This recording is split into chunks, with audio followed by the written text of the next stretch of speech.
রাধে রাধে বন্ধুরা, আশা করি তোমরা সবাই ভালো আছো। আমিও ভালো আছি। আজ করবো একদমই সিম্পল একটা রেসিপি, ডাঁটা ভাজা। খেতে অসাধারণ হয়, একবার খেলে বারবার করে খাবে।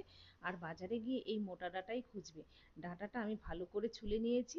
ছুরির সাহায্যে একটু গোল গোল করে পাতলা করে কেটে নিতে হবে। দেখো কত সুন্দর হয়েছে, এভাবে কেটে নিতে হবে। এরপর কড়াতে জল দিয়ে ডাঁটাটা দিয়ে দিলাম পরিমাণ মতো লবণ। একটু ভাপিয়ে নেব ঢেকে। 5 মিনিট মতো, বেশি করে ভাপালে কিন্তু একদমই গলে যাবে। 5 মিনিট ভাপিয়ে নামিয়ে নিলাম। এরপর দিয়ে দিলাম একটু কড়াতে সাদা তেল নেড়েচেড়ে একটু লালচে করে ভেজে নামিয়ে নিলাম। ওই কড়াতেই দিয়ে দিলাম সর্ষের তেল।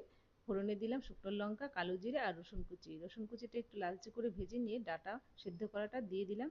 পরিমাণ মতো লবণ, হলুদ গুঁড়ো, 3টে কাঁচা লঙ্কা চিড়ে একটু একটু নেড়েচেড়ে ভেজে নিচ্ছি। এভাবে বারবার নেড়েচেড়ে ভেজে নিতে হবে।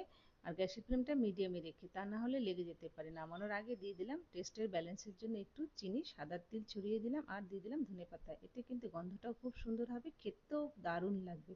বন্ধুরা দেখো তো কেমন লাগছে। একবার খেলে কিন্তু বারবার করে খাবে। তোমাদের কেমন লাগলো অবশ্যই জানাবে। আর নামানোর পরে দিয়ে দিলাম একটু সাদা তিল ডেকোরেশনের জন্য। ভালো লাগলে একটা লাইক করো, চ্যানেলটি সাবস্ক্রাইব করো, ফলো করো।